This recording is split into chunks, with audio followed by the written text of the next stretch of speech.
آقای منتظری حق داشت درباره زندان ها صحبت کنه. چرا؟ یه سری موارد گفت که فلانی رو بردن به جا داداشش اعدام کرد.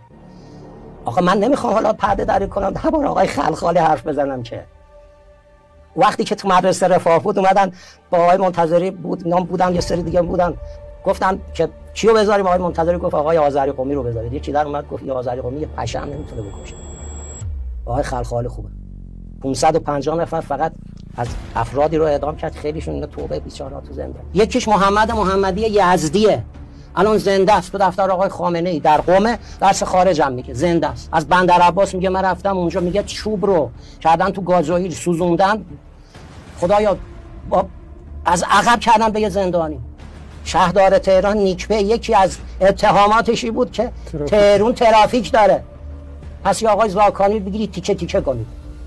قبلش هم باید قالیباف رو می‌کردید یا الویری یا همچون بره بقى. نخست وزیر سابق رو برای زمان شاه رو واسه چی کشتن، همون دادگاه همون نشد. هویدا اینا راست چی کشتن.